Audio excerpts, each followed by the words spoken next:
Evidence I shall give in this Royal Commission that the evidence I shall give in this Royal Commission shall be the truth, the whole truth, and nothing but the truth. and nothing but the truth. Thank you. Take a seat, please. Yes, Mr. Stewart. Father, will you state your full names, please? John Stewart McKinnon. And your current occupation? I'm a sort of retired priest. And that's of the Catholic Diocese of Ballarat. That's right. Yes. Could I ask that we put Father McKinnon's church CV on the screen?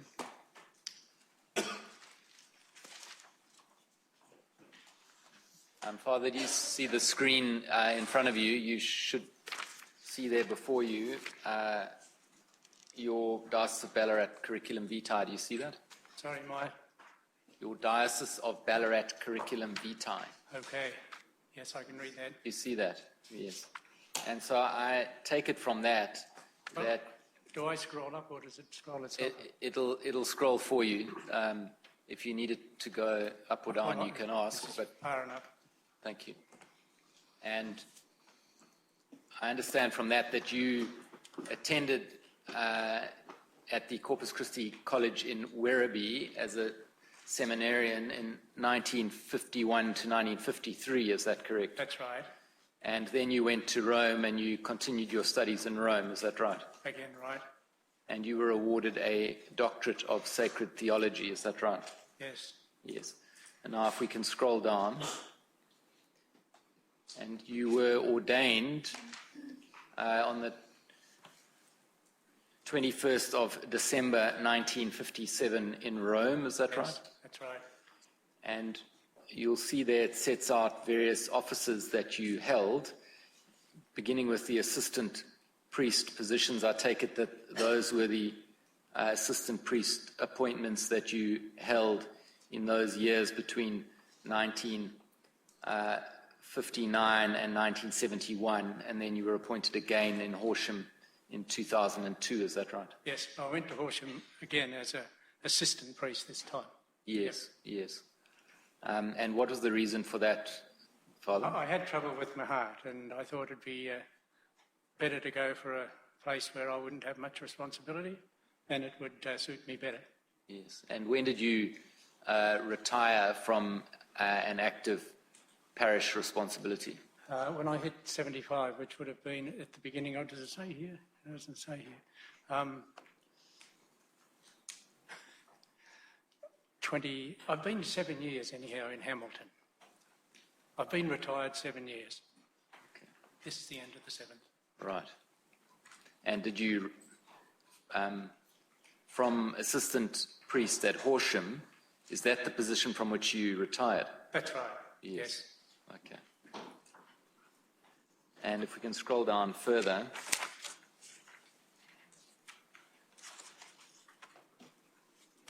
Now, you were appointed by Bishop Malkerns as a member of the College of Consultors from June 1986 until December 1997, is that right?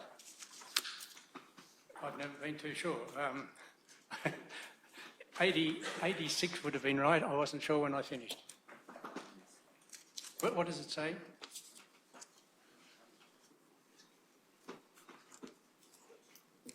It's probably right. I can't remember just when I did finish.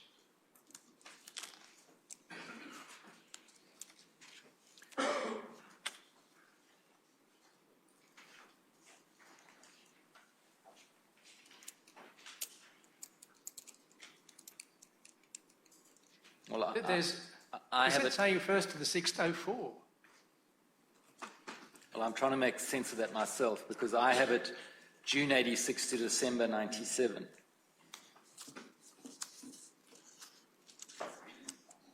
I doubt it was 04. I think I was well and truly retired, had left them well and truly by then. In fact, I have it, and it should be the next page of that CV if we have that electronically. You became what's referred to as a senior priest 26 January 2004. That's in effect retirement, is that right? No. My retirement looks like I can see a date here, 26th, the 1st 09. That looks more like when I retired. Yes. Well, we'll be able to...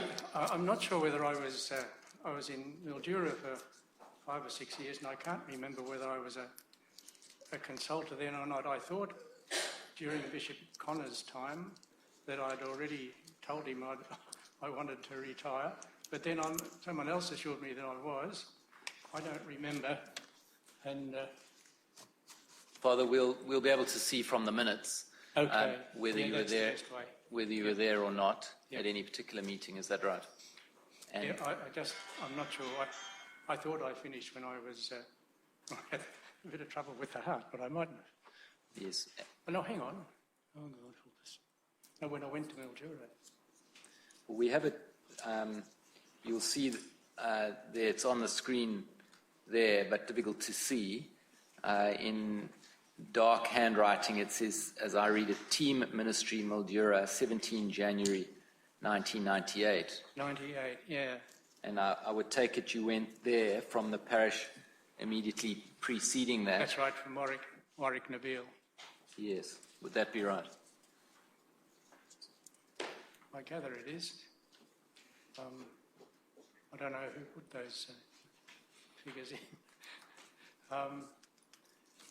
2, 3, 4, 5. Yeah, I think it's right. I think I went to Mildura in 1998. And I would have left there in 2000, the end of 2002. Yeah. Right, Father. If I can find the source, those out anyhow. if I can find another source of the dates, I'll come back to it. Yeah.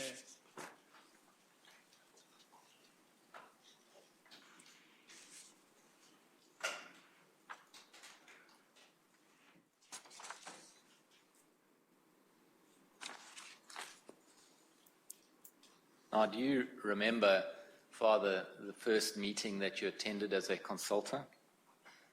I don't. I found the meetings eminently forgettable, actually. But, Yes. And why is that, Father? I don't know. I found them frustrating. We'd go round and round and round often enough, and I had the feeling the bishop wasn't a good chairman, and the meeting could have gone much faster, I think. We didn't have an agenda, usually, or if it was, we hadn't seen it. If there was one, we hadn't seen it. And I suppose most of the work in the consultants' meeting was helping fellows who'd put in for a change, for a move, to go to a place that would be suitable. And if they wanted one that was available that was suitable, that was no hassle. But if at times, if some of them found it a bit difficult, say, to work with lay people and the like, you felt a bit reluctant to almost place them anywhere, but you had to put them somewhere. And there was that sort of frustration, and I found that anyhow. And there was no obvious place where it was going to be best, and someone would suggest something and someone else would suggest something else, and we didn't have good processes to decide. So do I understand you in saying that discussion went round and round, that there was typically quite a lot of discussion on the various issues on which the bishop sought advice?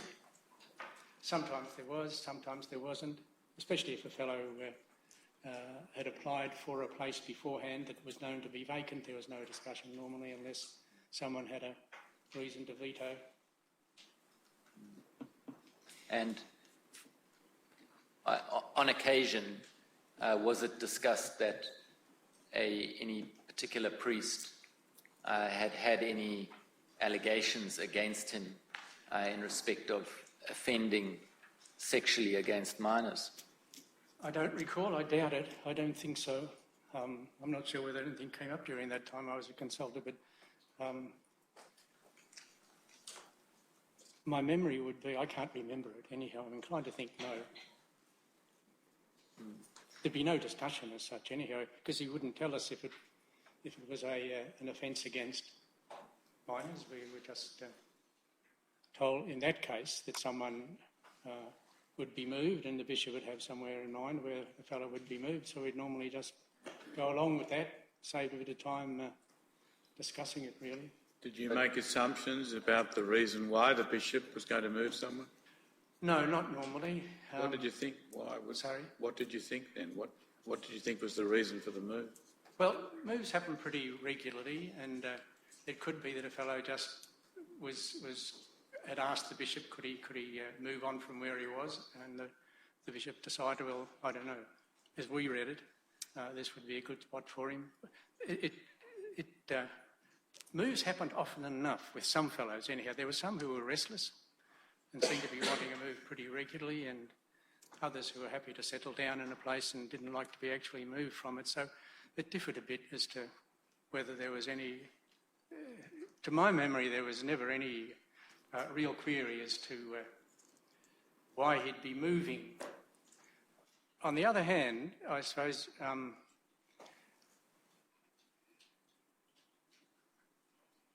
If the bishop, I think sometimes he could almost give the impression that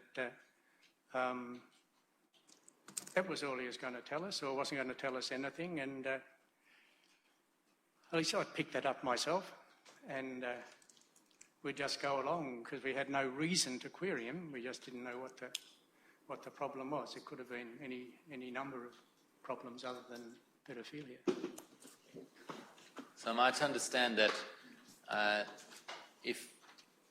if there was a circumstance in which the bishop had a complaint about a priest, that he might mention that there was a complaint or a problem, but not necessarily give the reasons or the details as to that complaint or problem. Well, certainly he never gave pedophilia as a reason anyhow. So on other occasions, my memory is just not good enough to be able to say yay or nay on that. In your experience... This was sort of a thing that was already fairly well known. But if he got something that he felt should be kept confidential, he'd keep it confidential. So you had the sense that if something about a priest was well known, then it might be discussed. Well, yes, because sometimes some fellows have a bit of a reputation for being hard to get on with, or being restless, or something like that. So we didn't worry too much. I mean, we worried, but we didn't think there was much we could do. And as a consultor, was it part of your role to provide in the consultation process, in the meetings, information to the bishop that you and other members had about particular priests that may be relevant to the point under discussion? Yes, I'd say that would be the case. We'd have that understanding. Mind you, in a diocese our size, the bishop would know about as much as we would, I think, on lots of things. In that are different from an archdiocese where there are so many priests. Well, so by the size of the diocese, you meaning there are not very many priests? Yeah, is that what you're referring to? Yeah, there's plenty of... Okay. Not the geographic size, No, which is vast. Because it's quite big, yeah. Now, in the membership of the consultors, was it the case at all while you were there that there were consultors deliberately from different regions within the diocese? I don't remember. I don't think so, because what could happen is that in the time of their period of their being on the consultors, they get moved somewhere themselves anyhow. So that I don't think that was the case. I don't remember whether consultors were elected or not. I'm inclined to think they weren't. They may have been at some stage. I have to say that the other evidence available to us suggests that they merely appointed by the bishop rather than elected, but well, perhaps... I think so. I was on it, I think, because I was made the what was called vicar for religious, and the vicar for education would be on it, and a few of those would be ex officio. The others would normally be just the bishop's appointments. Sometimes, I think I can remember on one occasion, I'm not sure which bishop it was with, whether it might have been Malkerns, we were asked for an indication of preference for a vicar general. And I think he took note of the ones who didn't get the vicar general vote as possible consultors. But I'm not sure on that. I can't remember which bishop it was. But I suppose that in a diocese, the geographic size or spread of the Diocese of Ballarat, the bishop would not be able to get around to each of the parishes all that regularly.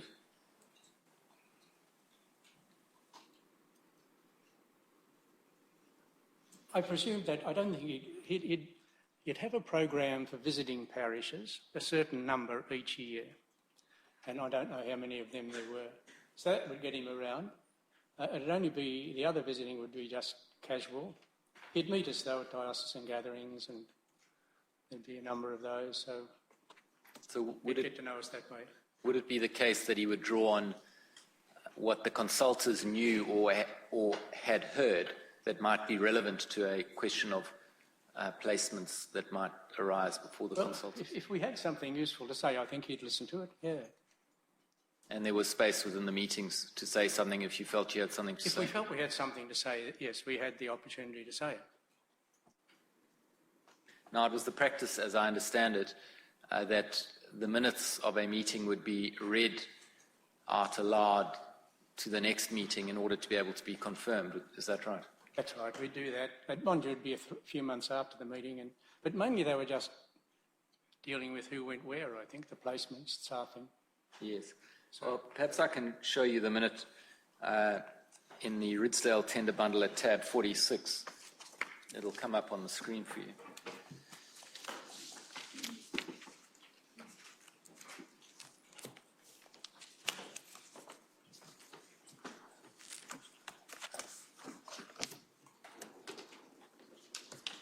You'll see that that's a minute of the meeting, 21 June 1988. Do you see that? Yes. Now, it looks like I was absent at that one, doesn't it? Yes. Now, you were recorded as an apology. Do you see that? Yeah. Yes. Now, if you were at the following meeting, then the minute of this meeting would have been read and you would have heard it. Is that right? I'd have heard it then, yes. Yes. So I probably would have heard the outcome of the meeting anyhow before the next meeting. Yes. Well, if we can scroll down, I'll show you. There's one item in relation to personnel. You see, it says Reverend G. Ridsdale. It was reported that it became necessary to move out of the parish ministry. Do you see that? I do. Now, do you recall the occasion arising when it became necessary to move Ridsdale out of the parish ministry?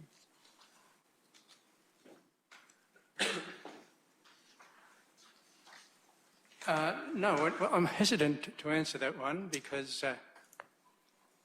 at some stage, and I just can't work out when, whether it was 1988 or whether it was about 93 or 4 before he was arrested, he said something about my pastor's catching up on me, or my pastor's caught up with me or something. I don't remember where he said that, and I'm not quite sure when, but it could have been at that around about 1988, I'm not sure. So are you suggesting that was something that was said to you by Ridsdale or was reported to you? Oh, well, it could have been either, because I haven't got a memory of where it was said or anything like that, just somehow or other that it was said, but it could have been reported to me.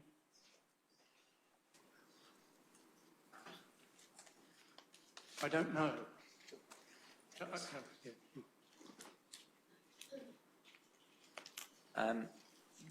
If I have it right, Father, the evidence before the Royal Commission last week from Father Madden was that when he was parish priest at Horsham and Ridsdale was his assistant priest, it was then that Ridsdale said to him, my past is catching up with me.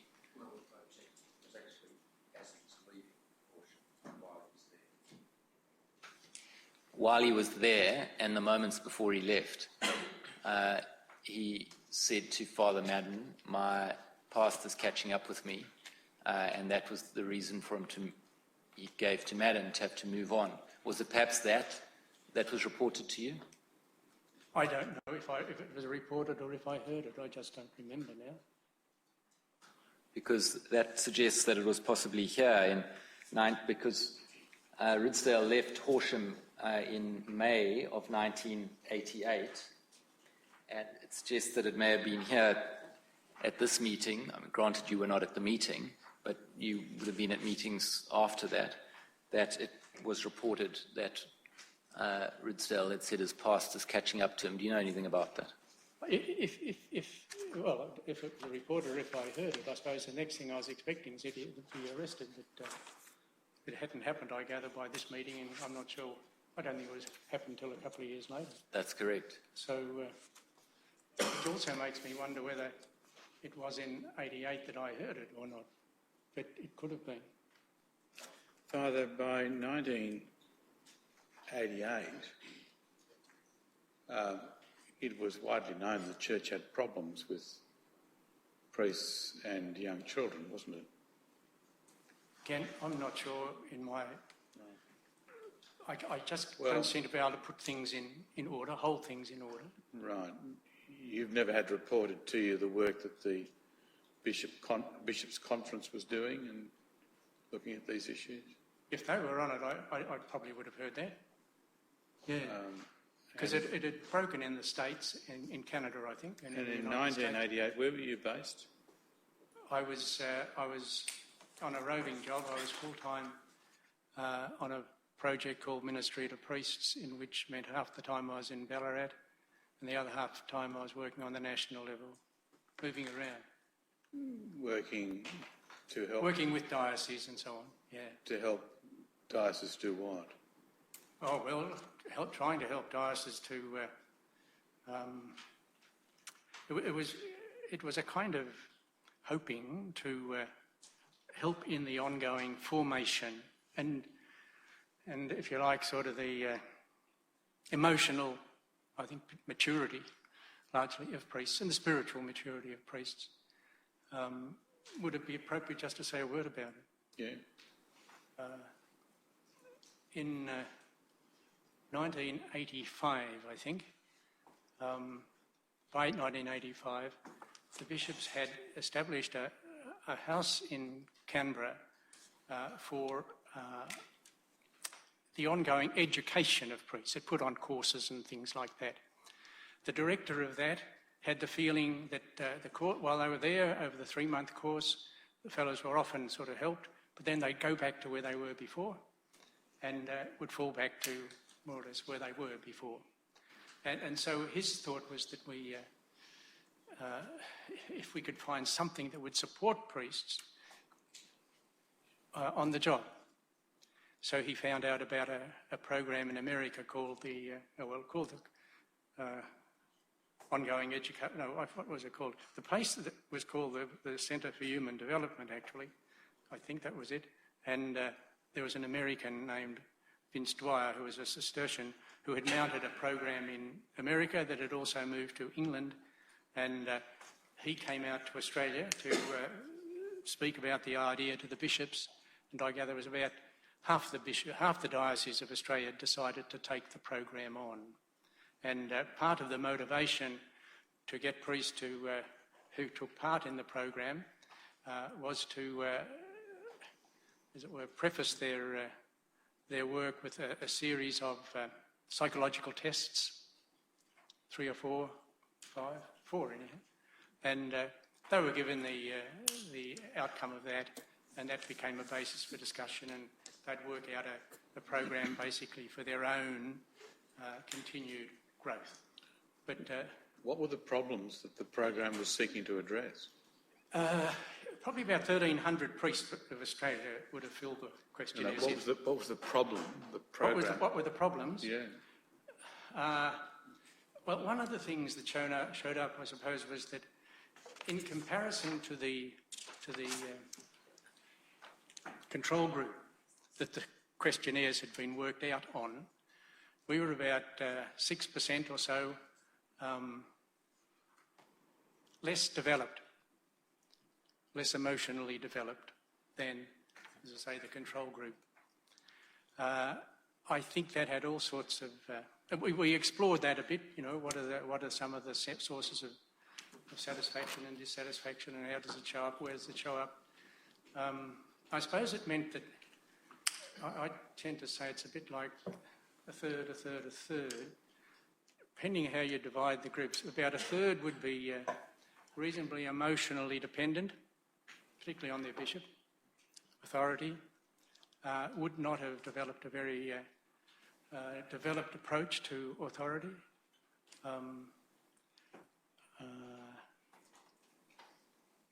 Of those third, about a half of them, I suppose, were a bit unsatisfied and tended to be open to grow, but didn't have the wherewithal, the courage, or the, I don't know, whatever it was, the assistance to grow.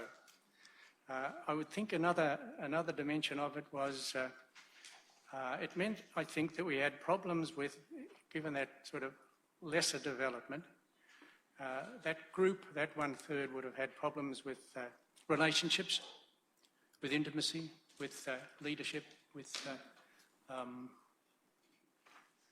well, I'd say sort of generativity.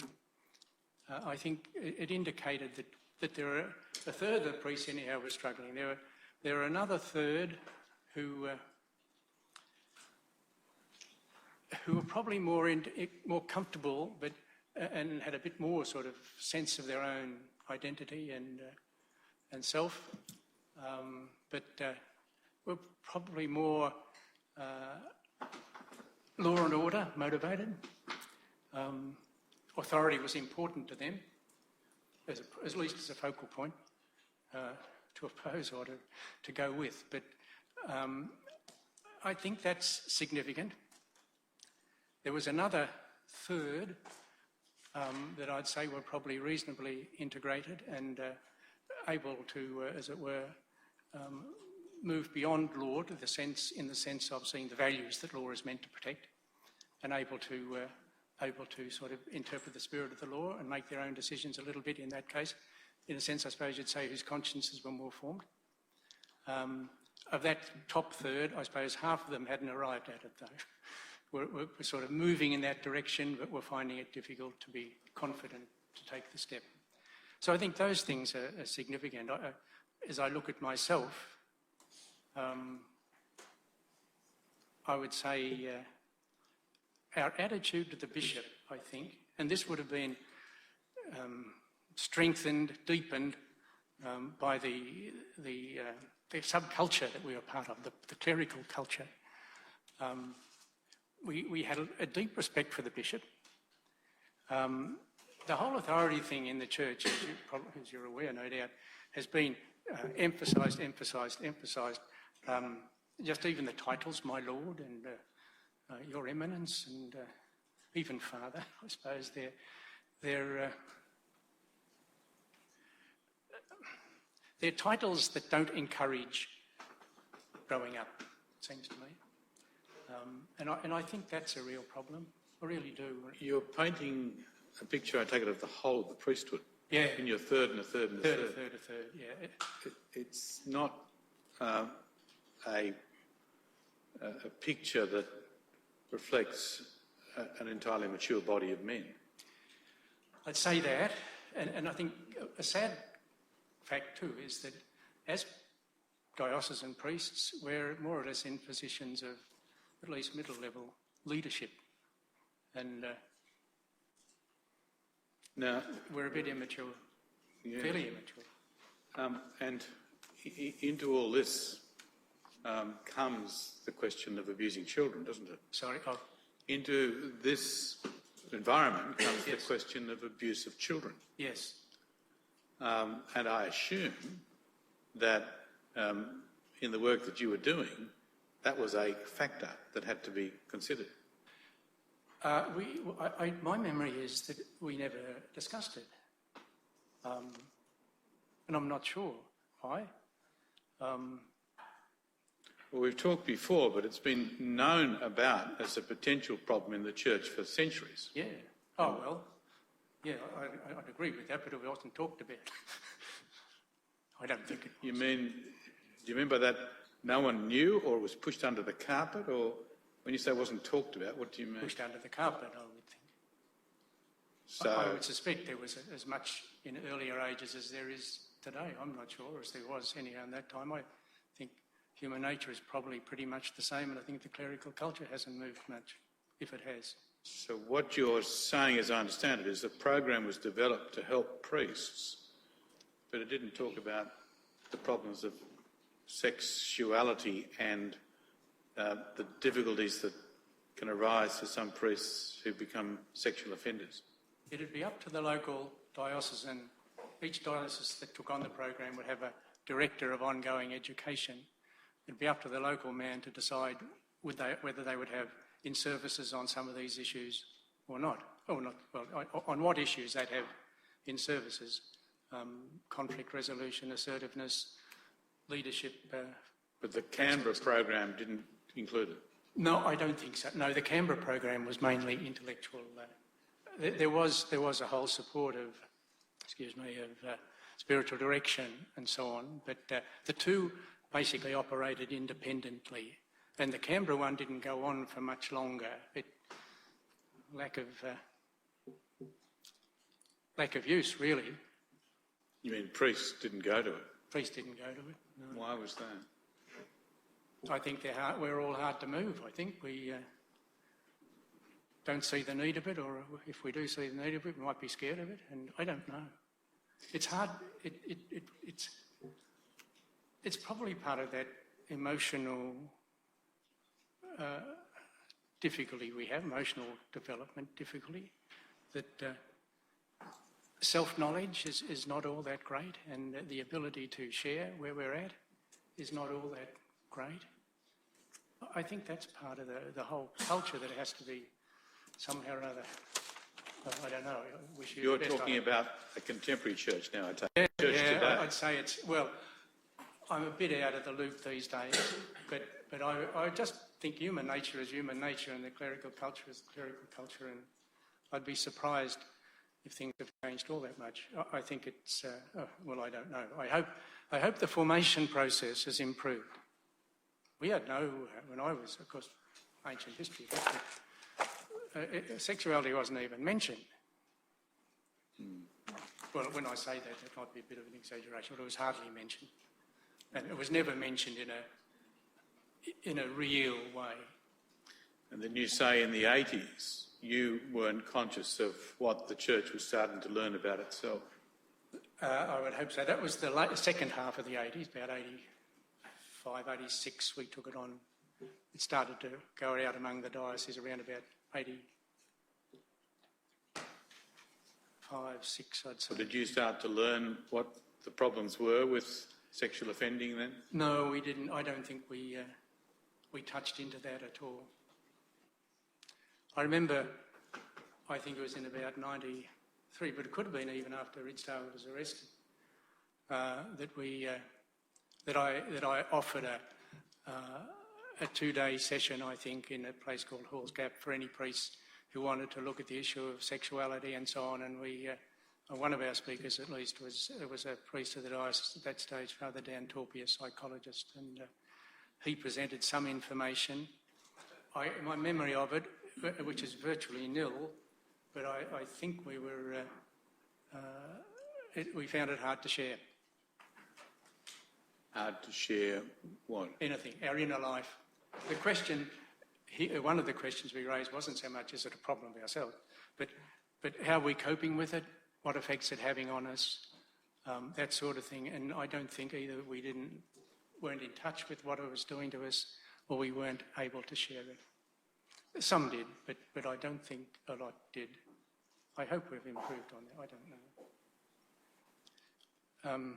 That was a bit long, but I think it's relevant in a sense. That's my fault, don't you think? It is relevant, and thank you. I think it is. Thank you for it. Yeah. See, I think how on earth are we going to change the culture? I think the church would never have done a royal commission on itself. And even if it did, I'm not sure whether it could have run one. We need people from outside looking in. I think it's so hard to, when you're part of a culture, I think, to recognise what it's like. And I just think that we need help, but it'll have to be from help that we don't want, in a sense, a help that's hard for us to face. Yeah. And I just wonder whether we almost need to,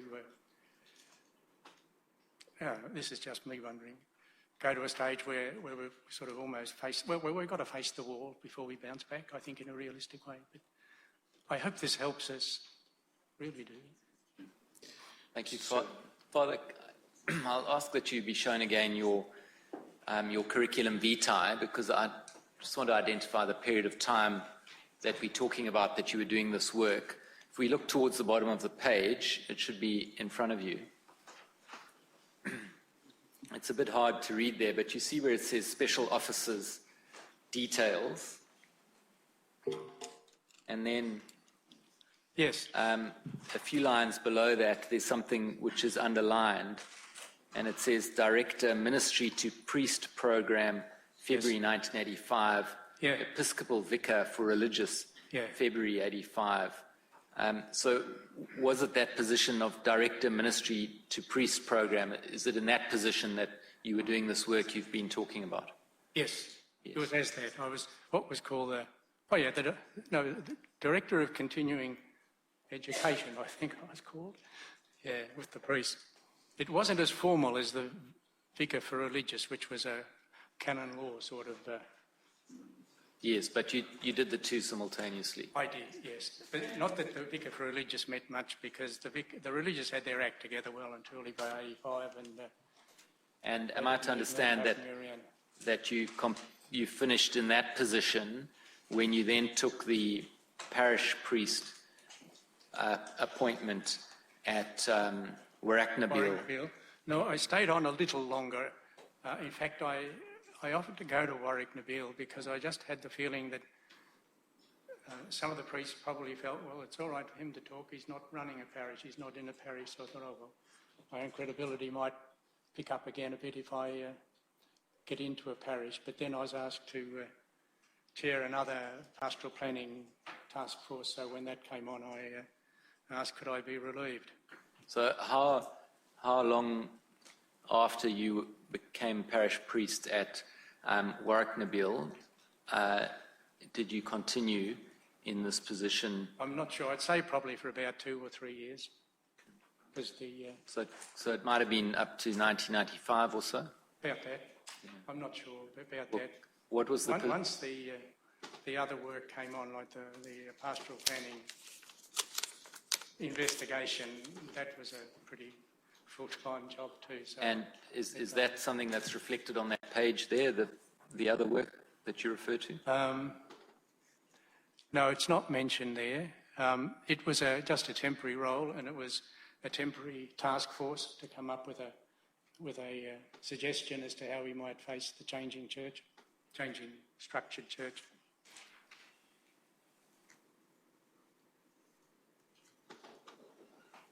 There is it's pretty hard to see, but you'll see adjacent to where it's typed in, it says Director Ministry for Priest Program, February 85. Immediately to the left of that, you see there's an asterisk. Yes. And then at the foot of the page, there's an asterisk again, and there's a manuscript that says full-time work to Jan 1992. Do you see that? I do. So but I think it went on a bit longer than that. I'd say that's a guess because I became a parish priest. Well, is it... Whoever filled in this bit, it's not me. I'm not sure. Well, we're not to understand that you were the Director Ministry to Priest Program from February 1985 until January 1992 as your full-time...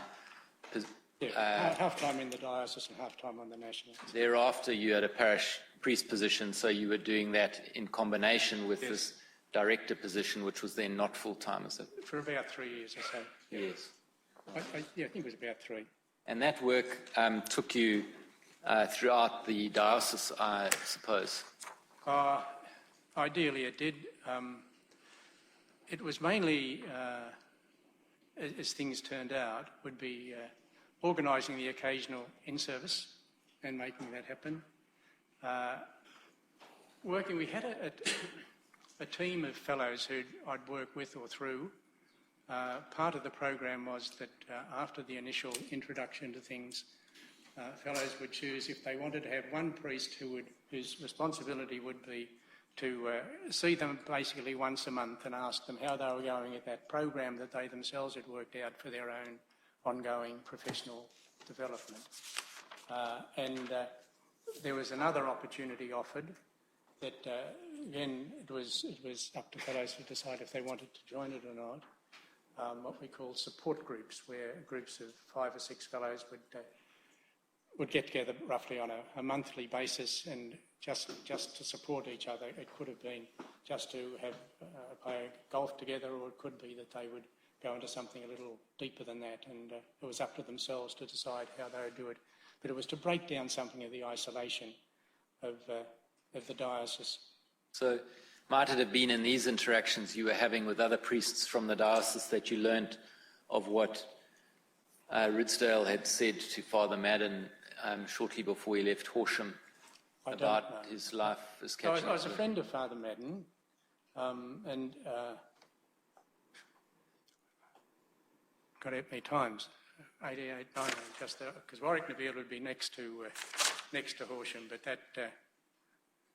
Warwick-Nabeal was some time afterwards, obviously. So I don't know how I got it, just that we were friends, but I could have got it from him. It could have been that Ridsdale himself told me. I don't know. Now, you were aware when, after having left Horsham, Ridsdale was stood down for a period. Were you aware of that? Sorry? He was, in effect, stood down for a period. He was temporarily suspended and he went off to White Cliffs. I didn't realise what had happened to him. Pretty sure I didn't. I knew he sort of went into smoke, as it were. Well, White Cliffs. What I wanted to get to, you were aware, though, then after that. So, well, you probably, as I say, I don't know when I heard that his past was catching up with him, but if it was in 88, I would have thought it was just a case of his having to go somewhere while he was waiting for the police to pounce. Well, you were aware, were you, that he went to the United States, to New Mexico for some months for treatment? I did hear that. Yes, I knew that he went there. I suppose, I don't know whether we all did, but, and again, I'm not sure when I did, but I don't know. I certainly knew that when he got back, anyhow. I presume I knew when he went. I don't know. Just don't know. Well, you were a consultor in that period. Yeah, it's just that I could have known, but I don't know now. I just can't remember.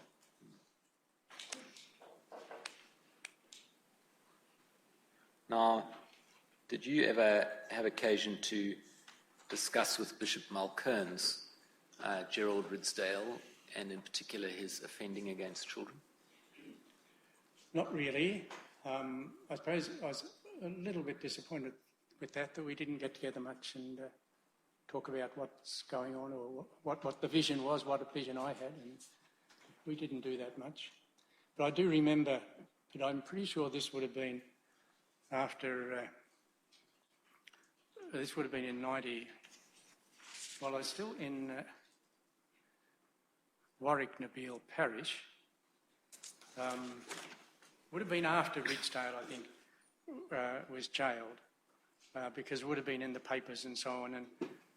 And I remember I was talking out at a little place called Minion to the people there, and I said, either the bishop had written or said that it wasn't true that he knew about it and did nothing.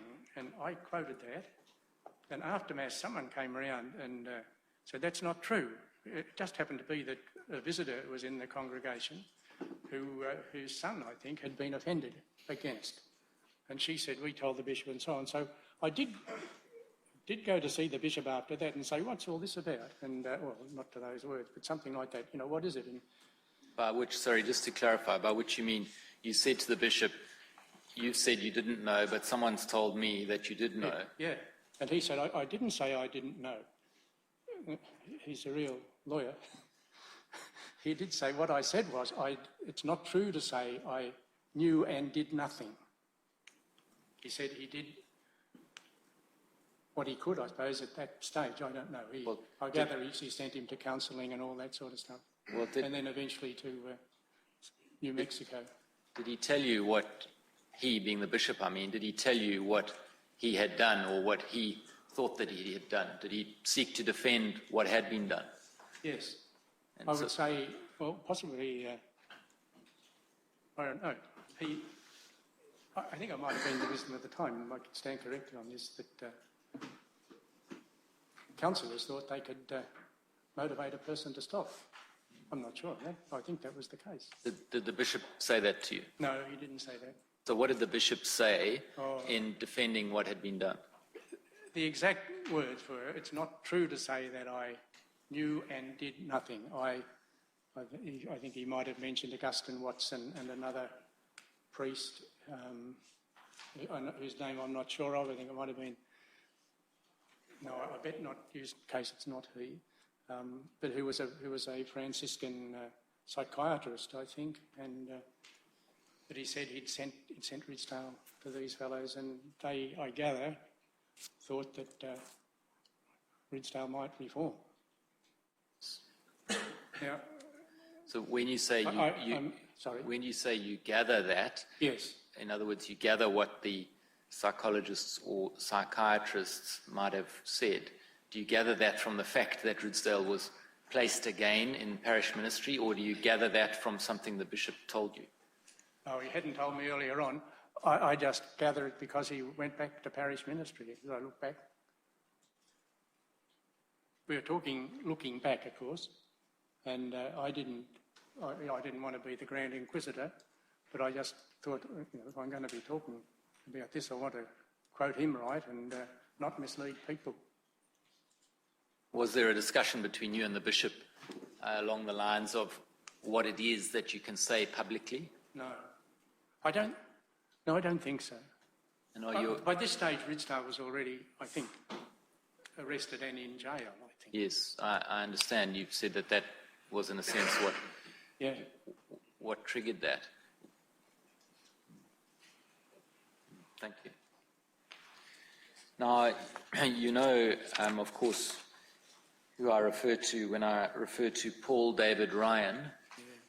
Yeah. When did you first know Ryan? Again, I've got no idea. I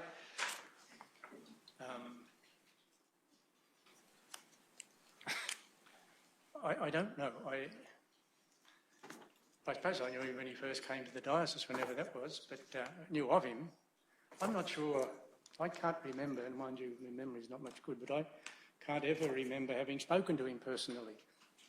All the time he was there, I got surprised because I was reading one of the transcripts at some stage, I think, earlier on, that said that he'd been in the diocese for, I'm not sure, over 10 years anyhow, I think, and I was amazed. I didn't think he'd been around that long, so I don't know. I can't ever remember speaking to him, and for some reason or other, I just had an instinctive dislike of him, I suppose, so I didn't bother to try to get to know him. But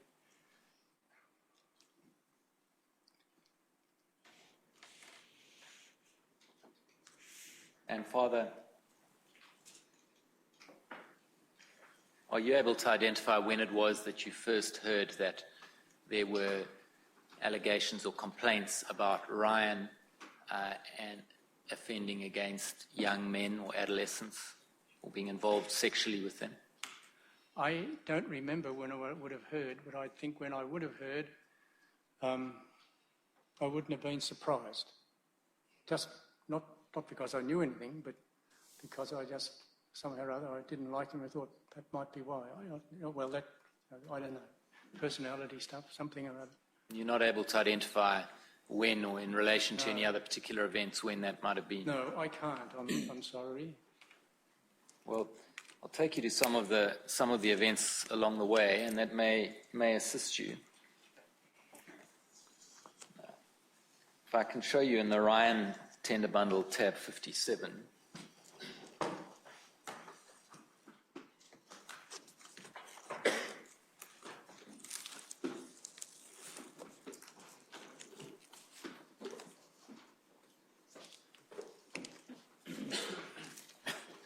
Now you'll see this is a minute of the meeting of consultors, and Personnel Board held at the Diocesan Office Ballarat on Friday, 30 December 1988, and Yes, you I see that. listed as present. Do you see that? Yep, I do. Now, if we'll scroll down the page, further down, you'll see there's a heading there now, which says the following appointments were decided. Do you see that? Yes. And then there's East Warrnambool and various others listed. And you see the third one, it says Penshurst, Reverend P. Ryan. Do you see that? Yes. Now,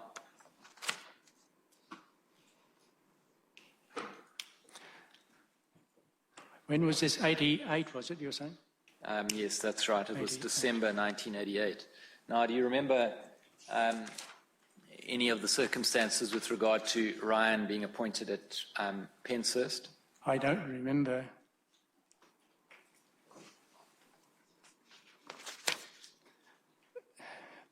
He seemed to be a bit of a will-o'-the-wisp, I think. Sometimes he seemed to be around, I gather. Other times he wasn't, but I didn't take much interest in him, so I didn't take much interest where he was or what he was doing. Well, he did go abroad to the USA several times, and then come back again and go again. Is it perhaps that which gives rise to this impression of yours, that he was will-o'-the-wisp?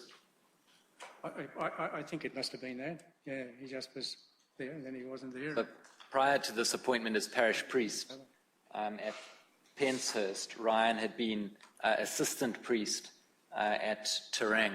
Does that assist you at all in remembering? I can't remember that at all.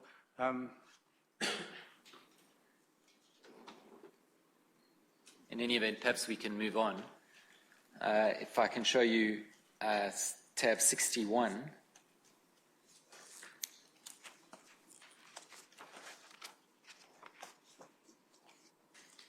You'll see this is the minutes of the consulters on 19 March 1991. Yes. So a couple of years later, and you recorded as present. Do you see that? I do. And if we look over the page adjacent to the heading Staffing, some matters are reported. And do you see where it's underlined Penshurst Parish? I do. It's now at the top of the screen. You'll see it says will become vacant shortly after Easter. At present, no one appears as an obvious replacement priest. Do you have any recollection of that?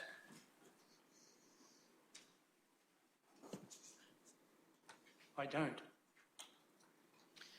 By it being recorded as at present no one appears as an obvious replacement priest, it does suggest, so it seems, that there may have been some discussion about that. The bishop would have welcomed any suggestions as to who an appropriate replacement might be. I presume we talked about who might take the job, but I don't remember a thing about it. And as to the reasons for the parish becoming vacant shortly after Easter? No. Again, I have no recollection. It wouldn't surprise me if nothing was said, but I can't say that either. In that the bishop may have said nothing. I can't affirm that, but it wouldn't surprise me. Right, if we look at the meeting, which the minutes are at tab 68.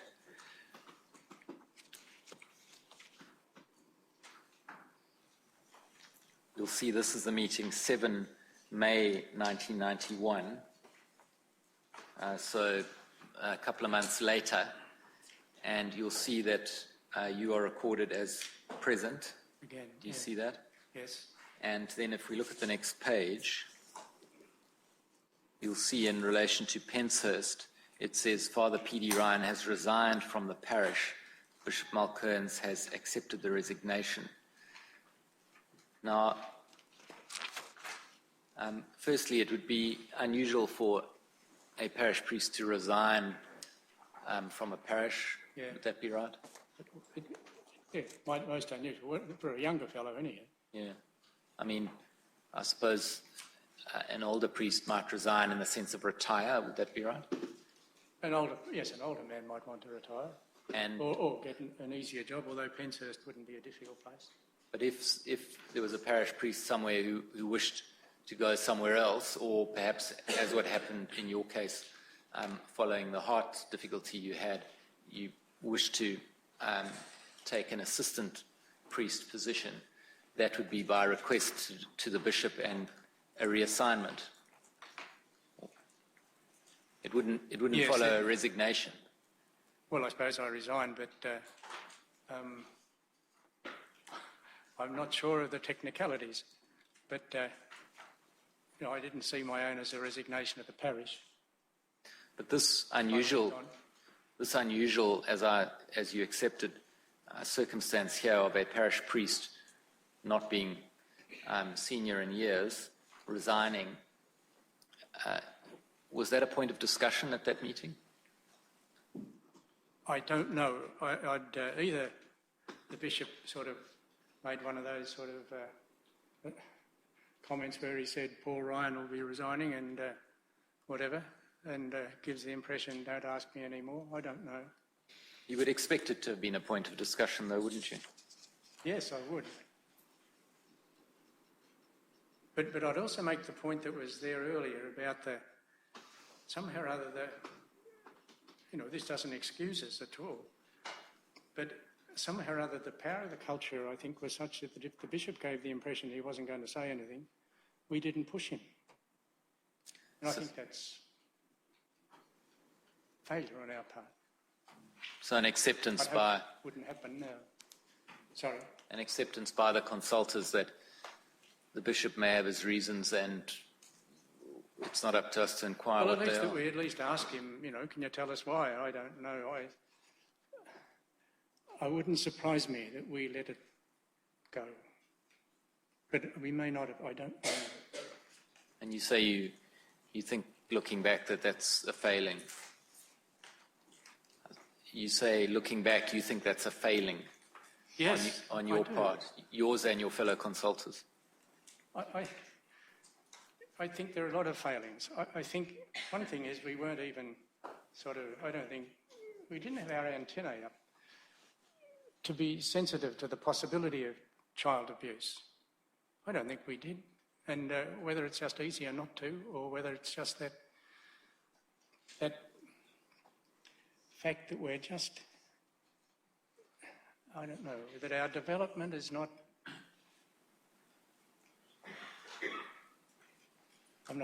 I've lost my train of thought, sorry. I just think it may be part of that sort of cultural immaturity that just means, we're not good, we don't, see, I suppose part of just talking a bit, can I talk a bit again? I just think part of the celibacy thing is such that, particularly for fellow goes to the seminary from school, as we used to in our days, college, and then we get ordained, and then we go out into our parish. In the meantime, most fellows would have had the opportunity to cope with falling in love and negotiating relationships, and some would have grown and would have their own families and so on, and again, developing that capacity, that sensitivity to a child, and that sense of the sacredness of the child. I sometimes wonder whether the fact that we're celibate means that we miss out on that normal incentive to grow. I don't think it's necessary, but I think it's normal that these things help us to grow and to become sensitive. I'm not sure where men are at. I think it'd be better even if there were sort of women among the consultants and women in positions of leadership, because I do believe they'd be instinctively sensitive to these things, and we weren't. Father, you've said that at that time the consultors didn't have your antennae up. Would that be different today, do you think? Would the consultors today, knowing what we know, have their antennae up?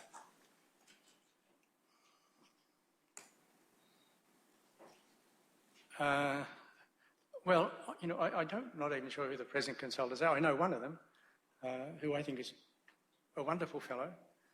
He's the one whose presbytery I live with in Hamilton. But I don't know, nothing's been done in terms of the subculture to face it, I don't think. So I'd say the power of that is still strong. I hope that I'd say today we're all so much more alert to pedophilia that at least they'd be open to that. I wouldn't have any doubt about that at all. You wouldn't have to be very emotional. I don't think developed to be sensitive to that. That's a big deal. But whether we feel it the same way as say a woman or even a father of a family and so on, I don't know. I hope we do. I think we can, but I don't think we haven't had that opportunity to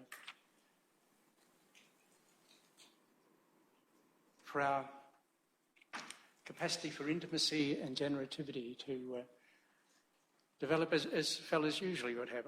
I presume it. I hope it can develop. I hope it's developed myself, but it's a different path we have to follow, and I don't know whether everyone does.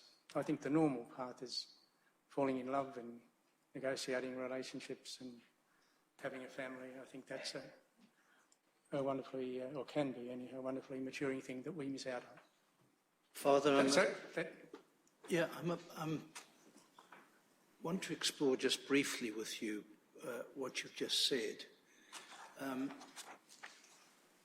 If a priest is true to their vows of chastity and celibacy, then are you saying the problems of them addressing issues of sexuality are increased? I think I could agree with, I think I'd say that. They're increased. They aren't impossible, but I think we haven't got that sort of experience that most people have had. And so what happens if a priest is not true to their vows of chastity and celibacy? Are they more likely to deal with these issues in a better way? Because as you know, there have been priests within the context where they should be, like now. Well, because I think now... The proposition I'm understanding you to put is that being chaste and celibate and being true to those vows, in other words, you remain chaste and celibate, make it harder for priests to address issues of sexuality. But I'm asking I think I'm saying that. Whether harder is quite the word, but I think it all right. makes it... but then I'm asking you for those priests... Then I'm asking you for those priests who do not abide by the vows of chastity and do not abide by the vows of celibacy, and there are instances of that, are those men more able to deal with issues of sexuality? I don't know, because I think a relationship, a clandestine one, under the radar, I don't think is a good experience to grow as a human person either. And isn't that the real problem, that the matters of sexuality are, in your words, clandestine or hidden or distorted or dealt with in a way which isn't natural and normal to a human being? I think you can handle the task of becoming a loving person without actually having a relationship. Having a genital relationship with someone. Don't think you can in a vacuum. I think you do need to have friends and close friends, and I'd need to have close female friends. I think that's important. You see, I'm leading you through this quagmire we're facing because your evidence is essentially that the issues of child sexual abuse cannot be dealt with separately from the issues of Catholic culture and Catholic attitudes to sexuality. Is that right? Well, I think there's a big overlap. I do. Yes, I do. I think... see, again, it's hard for me to know what's being got across in the seminary these days. I think back to the 1950s and It was most inadequate then. But I do feel that whatever formation we got was a formation in what's the law, and does this break the law, and that sort of stuff. And we weren't prompted to raise the other question, why is it wrong? What's the effect on people? I don't think we were helped much to address those issues, and I think they're the crucial conscience issues and the crucial things that enable you to grow. Does that make... That helps, thank you. Yeah. Your Honour, I'm only a... Well, you're an intelligent, experienced man who's been through decades of Catholic experience in the priesthood. So your remarks in that context are, of course, of use to the Royal Commission. Yeah, I wouldn't like to think that I'm the guru, that's all. Your Honour, I note the time, and if this is convenient, but just prior to breaking, if I might just take the opportunity to say something through Your Honour to my colleagues, that my intention is after lunch is to have Father McDermott and then Bishop Finnegan. They both come from further afield than Father McKinnon, because my colleagues will have some reading to do over lunch, I suspect, and to try and finish their evidence, and then come back to finish Father McKinnon's evidence. You understand that, Father McKinnon? Can I be around this afternoon? Yeah. Yes, I can. You'll be stood down so the others can be finished and then you come back. I'd love to be finished this afternoon if possible, though. But I don't have to be, but would that be likely? Or? Speak to Mr. Stewart. We'll do our best, Father, but that remains to be seen. I suppose. Well, I can come back tomorrow if I have Sometimes to. hard to predict, but we'll see. But I don't sleep well overnight. We'll see how we go. Very well, we'll take lunch.